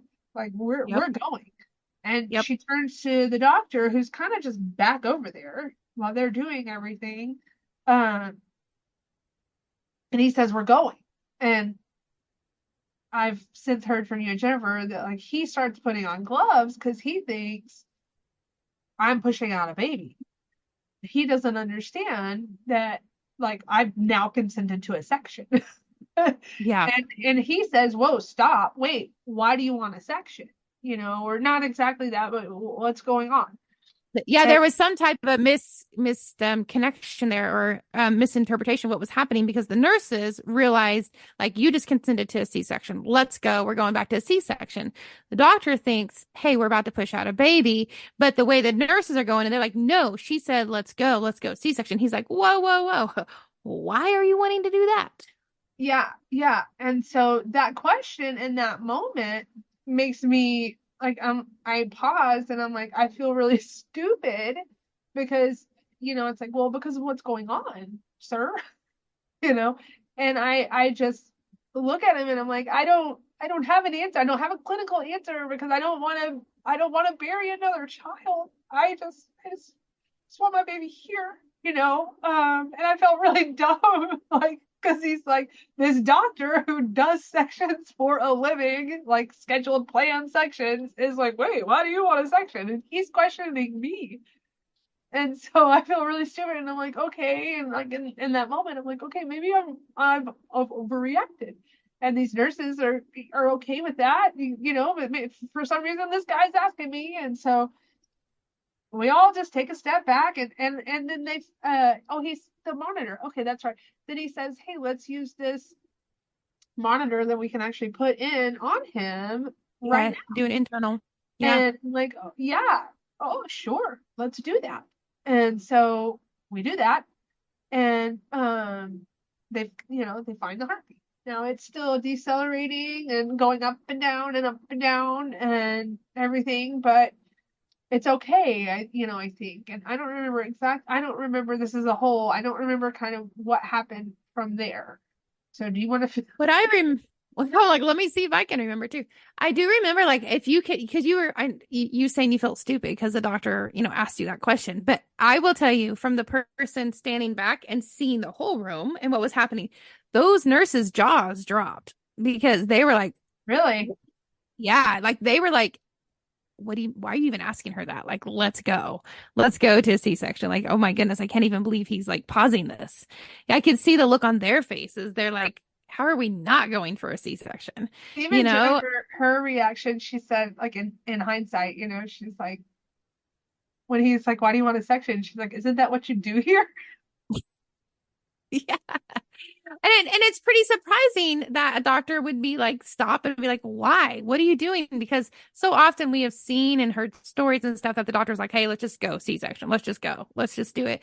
And there's no question about it. But the fact that he like paused and was just like, why? What are you doing that for? Like, what's happening? Now in hindsight, we've learned a little bit more information about how all that happened. But at the time, we're just like, the doctor is standing there. He's staring at the monitor. He sees all this chaos happening. And he was like, what is happening? Why do you want that? Like, no. And so I think what happened after he did the internal monitor, like, then he could verify this is baby's heart rate.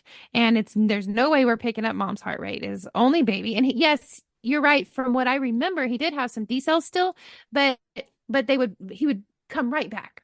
So he would come right back up. He'd what we call like bounce back. He'd get down deep a bit, but he'd bounce right back up. And I remember the doctor just decided to just like he had his arms crossed and he's just staring at the screen. And I don't think he moved for 20 minutes. He didn't. He just sat there and stared at me, and I just He sat there did. and stared at him, and And I'm just expecting just waiting. something to happen. I don't know. Yeah, I'm just, that's right. Yeah, he just sat I there. think he did. And I think the nurses even most of the nurses went out. Yeah, And it was just us and him. And he is literally just standing in front of that monitor with his arms crossed, just staring like all his attention yeah. on that baby. And I remember I'm like, what is he doing? Is he praying? Is he like doing some like calculation? I'm over So, there trying to figure out, like, is he just like, okay, baby, what are you trying to show me? Like, yeah. I don't know what's going on in his head, but he's just staring at that monitor. So we found out, I'll go ahead and fill it in here. We found out, so the next day, like after I've had the baby, he comes by and I tell him, thank you so much for helping me to not have to have a section, basically. And he said, well, you know, having gone back and looked at your chart, there were definitely times where I would have told you to have a section, but I fell asleep. I was taking a nap and I wasn't sitting there watching the monitors like all of you were. I didn't know how many periods you had had, Yep. how intense it had been for several minutes. I didn't know. He said they woke me up from my nap and I went straight into your room and then you're telling me you want a section. And so when he said, why do you want a section? It wasn't because he thought I was stupid or because I was being stupid. It's because he literally did not even know what was going on. Know why I would want a I section. know. And Oh. so So it could have gone so differently. yes, and I say, like, I truly do believe that that was the Lord intervening for me because he Absolutely. knew I did not want a section for so many reasons. And he made that happen because if that man had not have been napping when I said I want Yeah. a section, he would have been like, "Yep." And according, even like he said, he would have encouraged me at other times to have a section. So Yep. that was a blessing, Absolutely. that he took a nap. Yeah. Um, so, but okay, so rewind. We're we just kind of hang out a little bit, but now everybody, you guys are nonstop watching the monitors. They're telling me not to push. They don't want me to push at all because if I push, that's a deceleration. And then again, this is just kind of another hole for me because I think things just kind of chill out for a little bit. And then it's time to start pushing. And even all of this, it was kind of like inconsequential, I think. He's still decelerating, but then bouncing back. Um, and so I think everything's good. And then they do finally tell me, it's time to push. And I push. You guys are there. You're holding my legs for me and encouraging me. And I push, and I think I got him out pretty fast. I did pretty good. And they get him and they put him on my chest, and he is covered in meconium. And Hmm. they're vigorously rubbing him, with the towels and like trying to get. But I see him, and he's so amazing. He's huge. And but there's, and I'm like, hey, I think I even said like, guys, like, calm down, But then the two nurses, I remember you saying that. Yeah. Like, stop being yeah, so rough with him. what are you doing? And then the two nurses who are baby nurses, they're not mommy nurses, they're his nurses. They start talking to each other, and one of them says, "Oh, I think we need to take him," and the other one was like, "Yeah, I don't know." And boom, take him. You need to take him. If you even have a question that you need to take him, you take him and you get him safe, please. Because he was struggling to breathe, like you could see it. He was grunty, and like, he didn't look okay. He's covered in, I mean, absolutely covered in meconium, struggling.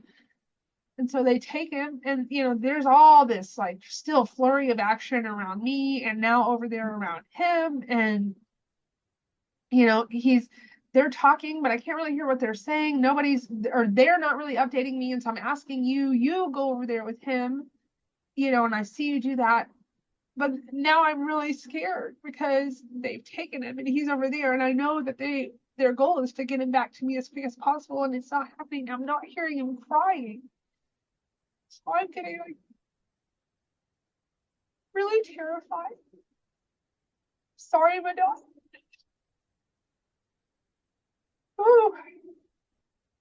So I know that because he has meconium all over him, it's possible he's aspirated meconium. Ooh. And I'm not hearing him, and I'm really scared. And I ask you, and you tell me what's going on, but I don't hear it. So I'm just absolutely terrified because I think maybe he's gonna die. And that just was, I have never been more terrified in my life than in that moment. I was so scared. So come to find out, I couldn't hear him, which you told me, but I didn't hear him. He wasn't crying because they were having to use instruments to suction him. Yeah. They were doing very deep suction. Yeah. Yeah, and whew, oh man, And I know I could see the worry on your face, and I knew that's why I went over there because I'm like, because they don't communicate. And I think I even told them, hey, mom needs to know what's going on. Mom needs to know what's going on. And they're still not talking. So I just start calling out loud what's going on because you kept saying, I can't hear him or something like that. And I yeah, was like, it's because they're deep suctioning him. It's okay. It's okay. They're trying to, clean him out. It's a good thing that he's not crying quite yet. yeah, yeah. And I don't know why I didn't hear you, but I didn't hear you, and I can't hear him, and it's absolutely terrifying. And I don't know how long it went on, but it felt like forever.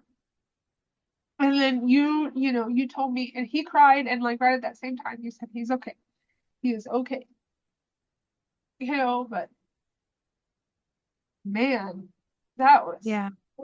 like I always knew that there was birth trauma that could be caused by providers and other things, but like, man, that was, ooh, that was really, really tough. So they get him cleaned off, and get him suction, and he's doing okay. I think his Abgar, like at first, was It six or was pretty seven. low at first. Yeah. I don't Yeah, remember, but it yeah, came and up then real quick. yeah, they got him up like I think 8 or 9, like pretty fast, and so then I have him, and I've got a hold of him, and he's 8 pounds and 14 ounces at 37 and 6 days. So he was huge. He is still Yeah. huge now. At 4 months old, he is almost 21 pounds.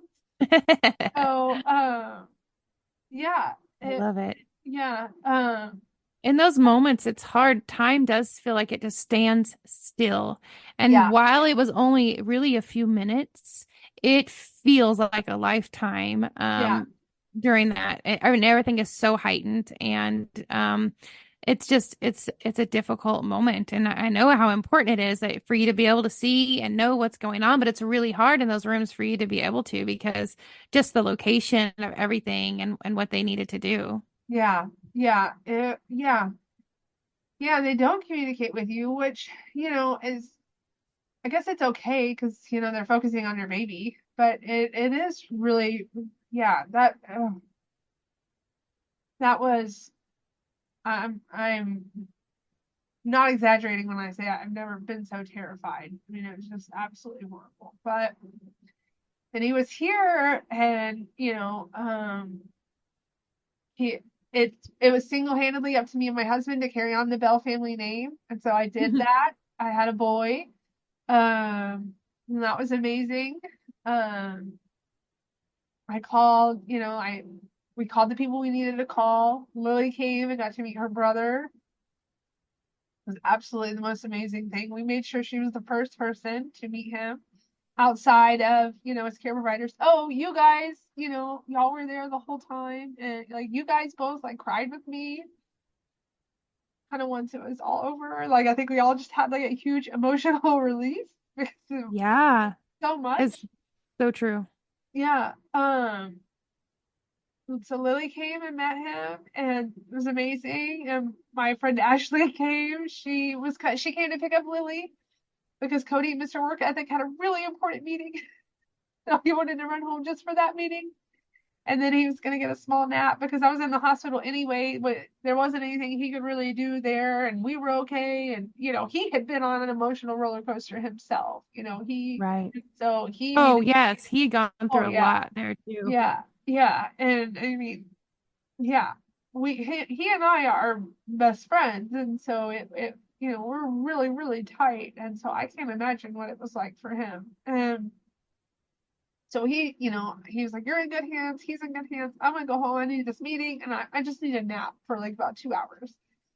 And so my friend Ashley came. She brought all of her kids. I was like, "Bring your kids, just come on." And she came and she cried with me. She said, "I was so happy for you," and it just was, super amazing. And then very hospitally.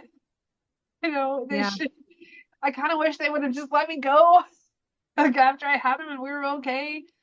And I know I could have always left, but they keep you and it's kind of like, man, just let me leave, and so then all the hospital things, get you changed, which I mean, listen, I appreciated the shower.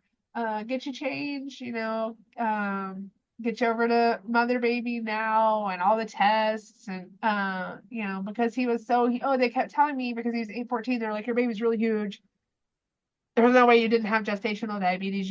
You weren't diagnosed. You had gestational diabetes and they just didn't diagnose you. We need to. And I was like, no, I really don't think I did. I did really good. Like I was charting. I was taking my blood sugar. Like I was doing pretty good. I'm pretty sure. And so they kept wanting to test him. And so they did all the tests and he was like perfectly normal. And they were like, wow, that's pretty crazy. Um, but yeah, and then we got discharged from the hospital and we've been home and it's just been bliss ever since. Yeah. Do you think all of that, I mean, it's yay. It's awesome. But there was so much, it was so intense there for a while. Do you think that's Yeah. changed your parenting at all? Maybe I definitely felt like, okay, I think I even told you guys, like, I just needed to put it in a box and tuck it Yeah. away in my mind and not really like deal with it. Um, so yeah, I think like at first, I was like a little bit maybe detached. Um, it didn't quite feel like totally real.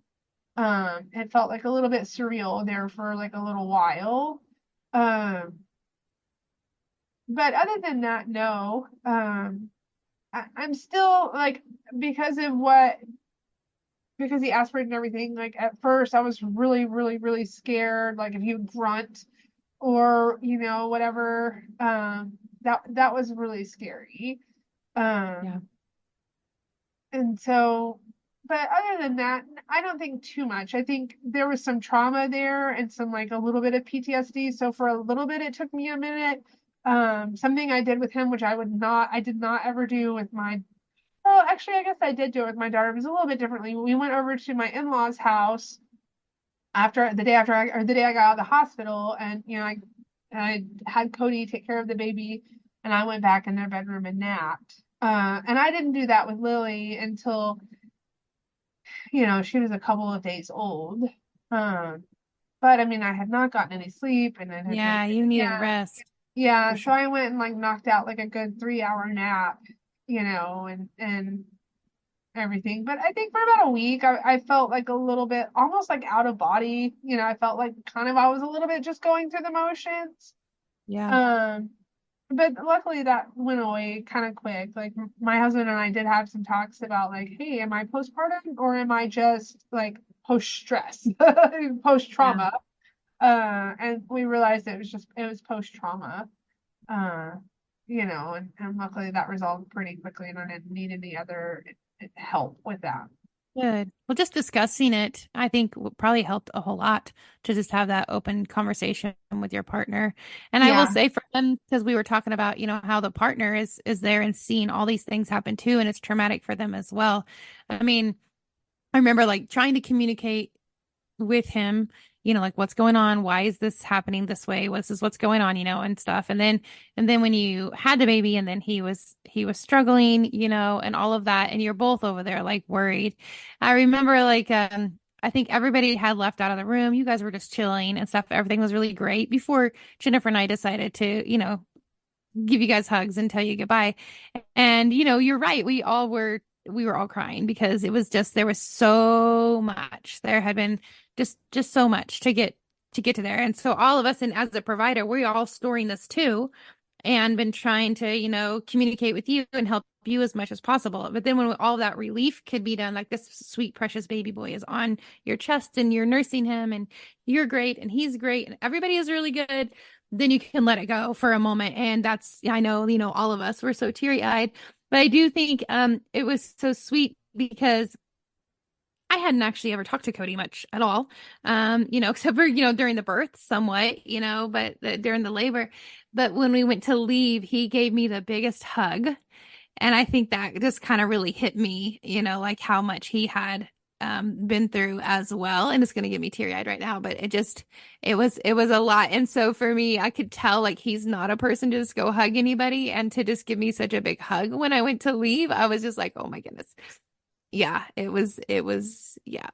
Yeah, he is not the person to hug randomly. Yeah, I mean, that was a true expression from him to you of like gratitude and thankfulness. Yeah, Because, from his perspective, him and I have talked about like his perspective a lot. And from his perspective, he has no control. Even like with Lily, when it went amazing, he still didn't have any control, and this woman that he loves with all his heart is over there struggling and in pain and, trying to bring his child into the world. And then when you throw in, oh, there's heart rate issues and me, as much as I don't know, he knows even less right, because he doesn't experience these things. He doesn't have all these conversations with his birth friends, that's not like the male bonding, that's not what they do. And so he's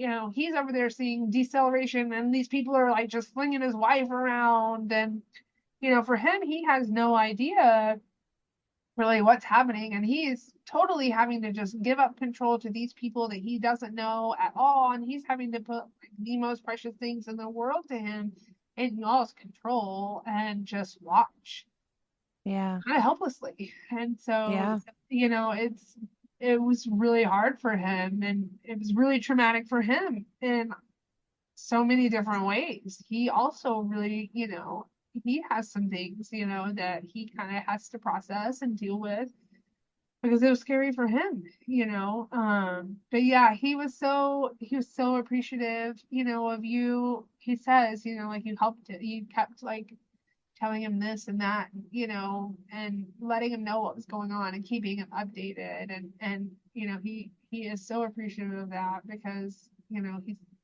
he says he knows he's not the person to take care of me and he knows I'll choose the right people and he's just going to support that. And, he's told me, you definitely chose the right people, those are the people that he would have chosen to be there. mm. I'm so glad it worked out the way it did. Yeah. Yeah. Yeah. Yeah. It was hard for a minute, but now it's amazing. It was. That's you're a strong woman. You went through so much and that's done with now. Yeah. Well, I mean, my birth plan, I think you'll remember my birth plan says have a baby. That's And so right. I technically stuck to my birth plan.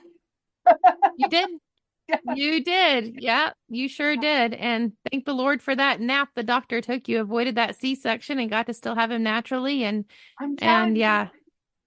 Yeah, Yeah. I mean, Yeah. thank the Lord for naps, right? If I couldn't rest, at least Yeah. he was. That's true. That's true. Well, is there anything that you would like to, any words of wisdom, anything from your story that you would like the listeners to glean? Stop asking people when they're gonna have more babies or any babies. Boom. That one. That's the biggest thing I'd like you to take away from my story. Stop asking people. It's none of your business. And if it is your business, they'll talk to you about it. That's the biggest one. Other than that, no, I think just trust your body.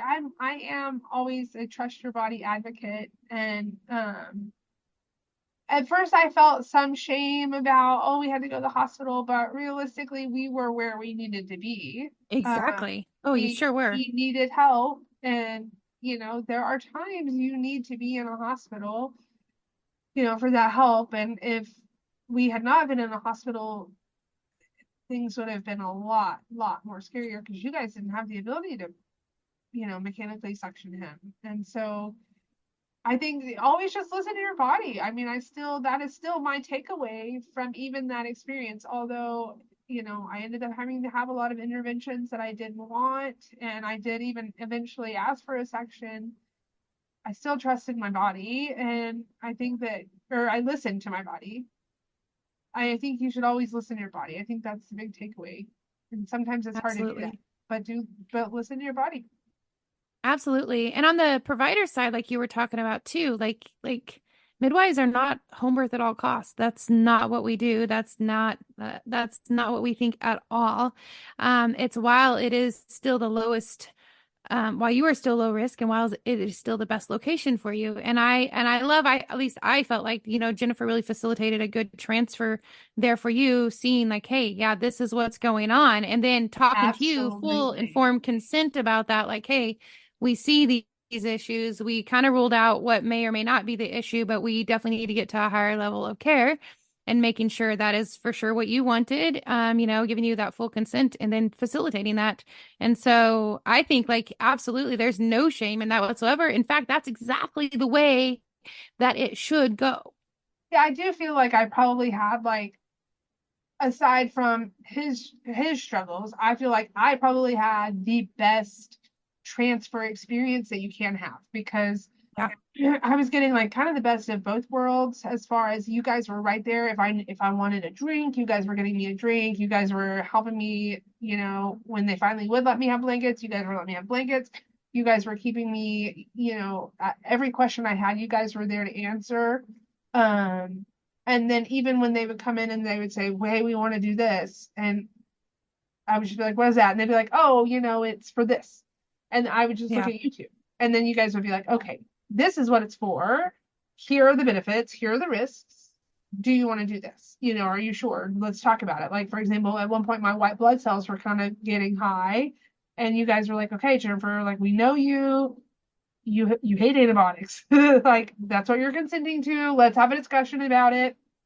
And I mean, I did ultimately end up choosing to do the antibiotics because what if my baby's life was at risk? And right, so for me, and always I think in these situations, I think always you're the only one who knows, or maybe your husband should be included, but you're the only one who really knows what level of risk you're willing to take because everything is a for risk sure, benefit. Everything is a risk benefit. And so okay, yes, I'm about to just mow down my rainforest of beneficial gut bacteria when you give me these antibiotics, but it's going to make sure my baby doesn't come out with a massive infection because we're struggling here. So right, I do feel like I had as the best informed consent because what they weren't telling me, you guys were.